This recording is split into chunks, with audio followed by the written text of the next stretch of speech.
Passé 30 ans, beaucoup d'entre nous se retrouvent coincés dans des routines avec des carrières plus ou moins établies, des relations sérieuses et parfois en pleine paternité. Il devient donc moins évident de trouver le temps nécessaire pour s'entraîner régulièrement. C'est limite un casse-tête. En plus, à partir de 30 ans, la testostérone commence à diminuer à hauteur d'environ 1% par an. C'est un phénomène totalement normal lié au vieillissement. Donc messieurs, no stress. Mais le problème, c'est que cela va impliquer un ralentissement du métabolisme, qui est la capacité du corps à brûler de l'énergie. Forcément, la baisse de la testostérone va entraîner aussi une diminution de notre masse musculaire. Donc notre corps va dépenser moins d'énergie, ce qui va réduire notre capacité à brûler les calories. Alors bien entendu messieurs, cette diminution va varier d'un individu à un autre. Mais dans tous les cas, il y aura une baisse de la testostérone. Mais messieurs, ne vous inquiétez pas, ce n'est pas une fatalité.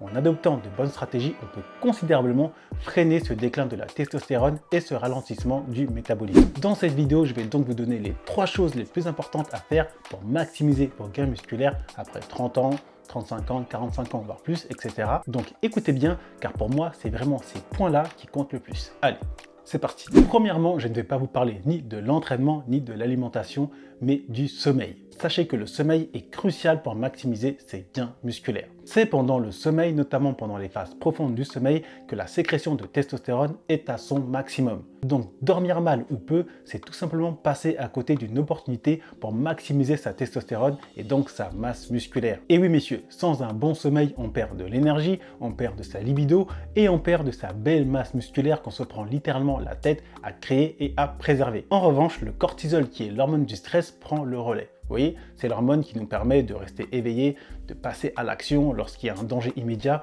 ou tout simplement de faire les choses. C'est important quand même d'avoir du stress pour se mettre à l'action. Sinon, on va rester un petit peu en mode léthargique comme ça.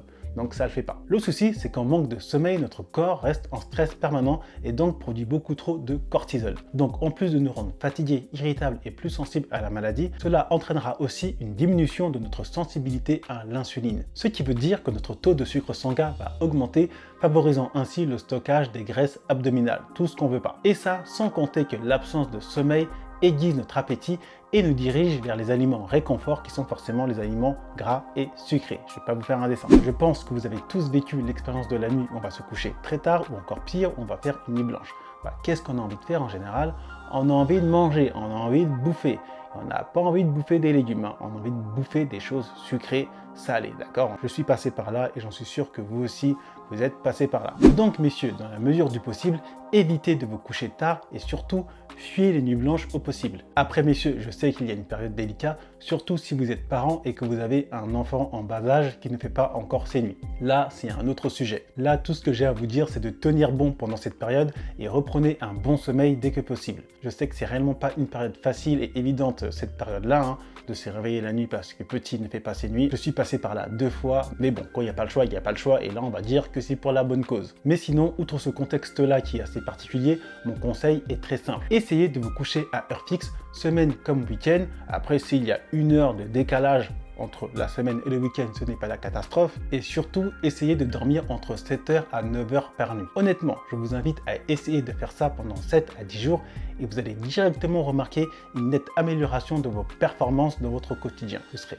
plus énergique, vous serez de meilleure humeur, vous aurez plus du coup d'énergie pour vos séances de musculation et vous aurez moins envie de grignoter, donc ça va faciliter votre bonne hygiène de vie alimentaire. Ensuite, pour la deuxième chose à faire, la plus importante, est la fréquence de vos entraînements de musculation. Choisissez de faire des entraînements modérés à intenses sans en faire trop. J'ai fait une vidéo concernant la surcharge progressive où je parle de ne pas chercher à en faire trop à chaque séance, de faire la différence entre le maximum et l'optimisation.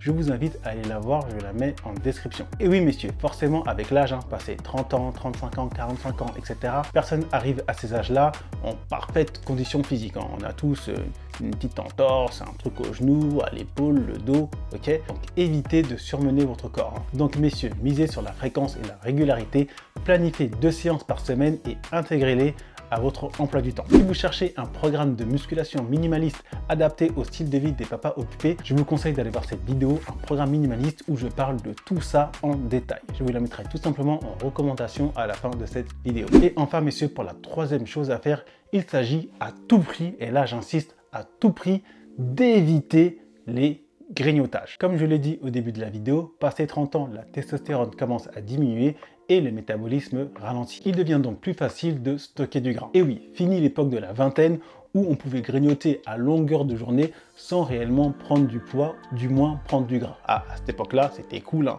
On pouvait manger des Kinder Bueno, des Twix, des gâteaux tout au long de la journée, le soir bouffer pizza, hein. On faisait un petit peu de sport et la semaine d'après, on avait séché et c'était reparti de plus belle. Aujourd'hui, lorsqu'on arrive à 30 ans, 35 ans, 40 ans, si on s'amuse à faire ça, vous savez très bien comment ça se termine. À chaque excès alimentaire, c'est la sanction immédiate, hein. Directement, carton rouge. Donc maintenant, messieurs, inutile de vous dire une nouvelle fois à quel point le grignotage c'est pas bien, blablabla, blablabla, vous connaissez par cœur la chanson. Mais il est important de se rappeler à quel point grignoter c'est un combat perdu d'avance. Surtout lorsqu'on cherche à maximiser ses gains musculaires. Une viennoiserie, ce qu'on a tendance à grignoter, hein, au travail, hein, les collègues qui ramènent les croissants, les pains au chocolat, les beignets, ce genre de choses, c'est environ 300 à 350 calories, voire plus pour certaines viennoiseries si elles sont assez balèzes. Donc si on en mange deux, on est déjà environ à 600 calories. Et si on en mange plus, on peut attendre 900 calories, si ce n'est 1000 calories,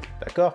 Pour 2-3 viennoiseries mangées au cours de la journée. Maintenant, lors d'une séance de musculation, notre corps va brûler environ 300 à 600 calories. Bien sûr, cela va dépendre du niveau du pratiquant et du niveau d'intensité de la séance. Donc, si vous mangez régulièrement ces petites douceurs, hein, ces petites viennoiseries, vos séances de musculation ne serviront qu'à compenser, voire elles ne seront même pas suffisantes pour compenser les excès alimentaires lors des grignotages. Vous voyez le délire? À moins de faire 1 heure, 2 heures de musculation, mais pas 2 fois par semaine, mais tous les jours. Mais c'est juste impossible en tant que papa occupé, d'accord? Parce qu'on cherche quand même à maximiser ses gains musculaires. Là, en grignotant tous les jours, vous allez maximiser vos gains de gras. Maintenant, c'est à vous de voir. Au bout d'un moment, ce sera transformation boubou assurée. Si on s'amuse à grignoter H24, d'accord? On grignote, on grignote, on grignote. Les entraînements, quand même, ils sont intenses, ils sont bien faits, ils ne seront pas suffisants pour maximiser vos gains musculaires parce que voilà, on n'aura pas de définition musculaire, on aura beaucoup trop de gras, ok? Donc maintenant, mon conseil, si vous êtes un plongeur, c'est-à-dire que dès que vous mettez votre main sur un beignet ou un pain au chocolat ou un truc de ce genre, vous n'arrivez pas à vous arrêter tant qu'il y en a, là, je vous conseille de ne pas du tout y toucher et de vous fixer des jours pour vous faire plaisir. Moi, clairement, je suis un plongeur, hein. Si on me met un paquet de beignets, j'arrive pas à faire non, je vais en prendre qu'un seul, après ça ira. Je vais en prendre qu'un seul, mon cerveau il va déjà penser à prendre les 2 autres, voire les 3 autres derrière. Ok? C'est pour ça que je me fixe des jours dans la semaine où je me fais plaisir, parce que je suis un plongeur, hein. Je plonge la tête la première. Donc si vous êtes comme moi, je vous conseille, voilà, de vous fixer des jours dans la semaine où vous vous faites plaisir. Mais dans tous les cas, les grignotages intempestifs en évitent. Sinon, vous n'allez absolument pas maximiser vos gains musculaires parce que, comme je vous l'ai dit, c'est un combat perdu d'avance. Donc, s'il vous plaît, messieurs, faites un effort par rapport à ça. Donc, en conclusion, messieurs, si vous souhaitez maximiser vos gains musculaires, passez 30 ans. On met le paquet sur le sommeil. Première chose, c'est vraiment très important pour optimiser sa sécrétion de testostérone, être de meilleure humeur, avoir de l'énergie et ne pas avoir envie de grignoter, d'éviter les fringales parce que justement, on aura nos hormones qui seront totalement régulées. Ensuite, niveau entraînement, on mise le tout sur la fréquence et la régularité. Et on s'entraîne de manière modérée, intense, toute raison gardée, sans faire le fou. On applique bien sûr le principe de la surcharge progressive, mais toute raison gardée. Et enfin, niveau alimentation, 80% du temps, on mange correctement, c'est-à-dire les aliments les moins transformés possibles. Les 20% restants, on se fait plaisir. Et s'il vous plaît, on apprend à dire non pour grignoter. Hein, parce que souvent, ça se fait au boulot, hein, on sait comment ça se passe. Donc on arrive, oui, j'ai amené les petits croissants, hein, les gâteaux. Non, ça va, merci. Moi, je vous invite grandement, je vous conseille fortement de stopper les grignotages et de vous réserver des moments pour vous faire plaisir. Et là, passé 30 ans, vous allez réussir à bien optimiser et à bien maximiser vos gains musculaires si vous adoptez ces 3 stratégies, ces 3 conseils. Simples, basiques, efficaces. Maintenant, c'est à mettre en place. Maintenant, messieurs les hommes occupés, les papas occupés, si vous souhaitez maximiser vos gains musculaires en l'espace de 3 mois et ce sans aller en salle de sport, en vous entraînant tranquillement chez vous à domicile, j'ai mis en place un plan d'action totalement gratuit pour vous guider vers cet objectif. Pour y accéder, c'est simple, vous avez juste à cliquer sur le premier lien en description. Vous laissez votre prénom et votre mail et moi, je vous envoie tout ça. Donc voilà pour moi, voilà pour cette vidéo concernant les 3 choses pour moi les plus importantes pour maximiser ses gains musculaires passé 30 ans. Si cette vidéo vous a plu et que surtout elle vous a été utile, on n'hésite pas, on like, on partage, on s'abonne et moi je vous dis à très bientôt messieurs pour une prochaine vidéo. D'ici là, prenez soin de vous.